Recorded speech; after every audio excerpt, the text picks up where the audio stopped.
Jika berbicara soal GP Singapura, pasti hal yang paling kalian ingat dan terlintas pertama kali di kepala adalah skandal Crashgate di musim 2008. Yaitu ketika Nelson Piquet terbukti jika ia diberi instruksi oleh tim Renault untuk menabrakkan mobilnya dengan sengaja supaya memicu safety car keluar dan membantu Fernando Alonso menang balapan saat itu. Kami tidak akan membahas soal apa itu Crashgate dan seperti apa alur cerita sebenarnya karena sudah banyak video-video yang membahas soal skandal memalukan satu ini. Tapi di balik kejadian Crashgate tersebut, ada insiden lain yang sepertinya menarik untuk diulas lebih dalam, yaitu ketika selang bahan bakar Felipe Massa yang tersangkut saat ia masuk pit ketika safety car keluar setelah Nelson Piquet menabrakkan mobilnya ke tembok. Insiden selang BBM itu dinilai biang kerok utama pembalap Brazil ini cuma bisa menikmati gelar juara dunianya selama 30 detik sebelum direbut oleh Lewis Hamilton di tikungan terakhir sirkuit Interlagos dengan jarak cuma 1 poin. Namun, benarkah malam kelam di Singapura menjadi titik curam bagi Massa dalam perebutan gelar saat itu? Musim 2008 tidak bisa dipungkiri adalah tahun terbaik bagi seorang Felipe Massa. Setelah ia membalap di bayang-bayang Michael Schumacher pada musim debutnya bersama Ferrari dan kalah dari Kimi Raikkonen yang meraih gelar 2007, Massa akhirnya menunjukkan taringnya di musim 2008. Awal musim tidak terlalu mulus bagi Massa dengan 2 kali DNF di 2 balapan pembuka dan tertinggal 14 poin dari Lewis Hamilton. Sebelumnya, sistem poin saat itu masih menganut sistem 10 poin bagi pemenang balapan dan cuma 8 besar saja yang bisa mendapat hadiah poin itu. Jadi, tertinggal 14 poin cukup besar kalau zaman dulu. Tapi secara perlahan, Massa mulai mendapatkan momentum yang bagus dan meraih rangkaian hasil positif dengan berbagai kemenangan serta podium. Ia bahkan sempat mengambil alih posisi pimpinan klasmen setelah GP Prancis, sebelum akhirnya direbut kembali oleh Hamilton setelah kemenangan spektakulernya di Inggris. Sampai kemudian, datang di GP Singapura atau 4 balapan terakhir musim 2008, Massa hanya tertinggal 1 poin saja dari Hamilton. Saat itu, momentum sebenarnya lebih unggul ke Ferrari yang menunjukkan mobil yang cukup kompetitif di paruh kedua musim berjalan. Felipe Massa berhasil meraih pole position dengan gap yang cukup meyakinkan dari Hamilton. GP Singapura yang ketika itu melangsungkan gelaran balapan malam pertama di F1 seharusnya menjadi titik balik bagi Massa untuk bisa meraih gelar juara dunia pertamanya. Namun sayangnya, nasib baik tidak berpihak kepadanya.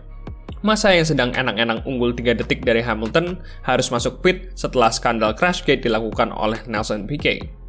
Ferrari kebetulan sedang menguji sistem penggunaan sinyal lampu untuk menggantikan Lollipop Man dan mengurangi human error. Apesnya, sistem baru itu mengalami error. Saat Massa masuk pit dan pengisian bahan bakar belum selesai, lampunya sudah menyala hijau dan sontak saja Massa langsung tancap gas. Akibatnya, selang yang masih terpasang di tangki ikut terbawa dan nyangkut di mobilnya sepanjang pit lane, sebelum akhirnya bisa dikejar dan dilepas oleh kru. Ibarat sudah jatuh lalu tertimpa tangga, Massa kemudian dihukum penalti drive-thru karena insiden selang nyangkut tersebut dinilai tidak aman alias unsafe release. Hasilnya, ia cuma bisa finish di posisi 13 dan tidak dapat poin sama sekali. Insiden tersebut dituduh menjadi biang keladi kekalahan memilukan dari Hamilton pada balapan penutup di Brazil. Apalagi jika melihat fakta kalau Massa berhasil mengungguli rivalnya tersebut di 2 dari 3 balapan terakhir setelah Singapura. Felipe Massa sendiri sampai sekarang seperti tidak bisa move on dari apa yang terjadi di balapan perdana GP Singapura tersebut. Pada 2009, ia sempat meminta hasil balapan yang dimenangkan Alonso itu untuk dihapus atau dibatalkan. Ia merasa tidak adil karena gelar juara dunianya sudah direbut begitu saja dengan tindakan curang yang dilakukan oleh Flavio Briatore dan rekan senegaranya Nelson Piquet Jr. Massa juga mencurigai kalau sebenarnya Fernando Alonso sudah tahu tentang rencana kotor tersebut dan ia memilih jalur aman untuk lolos dari jeratan hukuman. Seperti yang kita tahu, Alonso lolos dari hukuman apapun karena bisa memberikan bukti kepada FIA kalau ia tidak terlibat dalam skandal Crashgate. Namun jika kita melihat secara garis besar, benarkah insiden selang bensin di Singapura jadi penyebab utama Massa gagal raih gelar? Bisa iya, tapi mungkin lebih ke tidak. Iya, karena apa yang terjadi di Singapura 2008 adalah murni nasib apes. Crashgate seharusnya tidak terjadi karena itu adalah pelanggaran yang direncanakan. Kegagalan sistem lampu saat pit stop juga sebenarnya tidak terjadi dan Massa benar-benar apes ketika itu.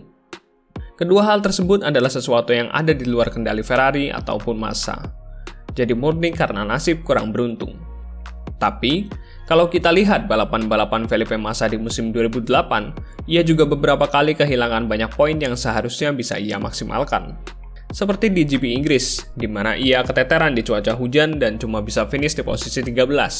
Sama halnya di GP Italia, Massa tidak bisa berbuat banyak saat cuaca hujan dan hanya bisa finish di posisi ke-6 usai start di posisi yang sama.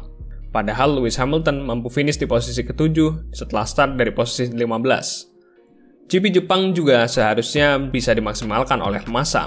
Andai saja dia tidak menyenggol Hamilton yang membuatnya dihukum penalti drive-thru. Padahal saat itu, pada akhirnya, Hamilton juga dihukum penalti yang sama setelah mendorong Raikkonen keluar track di lap pertama. Dan andai Massa tidak dihukum penalti, dia tidak akan senggolan dengan Sebastian Bourdais yang menyebabkannya kehilangan momentum untuk meraih beberapa poin ekstra. Itu belum termasuk DNF di dua balapan pertama musim 2008 dan kejadian memilukan ketika mesinnya alami kerusakan 3 lap menjelang finish di GP Hongaria. Semua hal yang kami sebutkan baru saja lebih berperan ke kekalahan Massa di GP Brazil. Ia menjadi juara dunia cuma 30 detik, bukan karena gelarnya sudah dicuri di Singapura, tapi memang secara overall, seharusnya Massa bisa tampil lebih konsisten, terutama ketika kondisi hujan. Apalagi, Lewis Hamilton juga berulang kali kehilangan poin, seperti insiden lampu merah di Kanada dan ketika kemenangannya dibatalkan di Belgia, setelah Hamilton dihukum penalti 25 detik karena memotong chicane saat menyalip Raikkonen. Jadi percuma saja menyalahkan insiden Crashgate untuk sebuah kegagalan yang secara keseluruhan disebabkan oleh performa Massa yang kurang konsisten. Mesin Ferrari yang jebol 2 kali dan tidak bisa memanfaatkan situasi rival yang kehilangan poin. Menurut kalian, apakah Crashgate jadi penyebab utama gagalnya Massa meraih gelar pertamanya? Tulis pendapatmu di kolom komentar, dan jangan lupa beri like dan subscribe untuk konten F1 lainnya.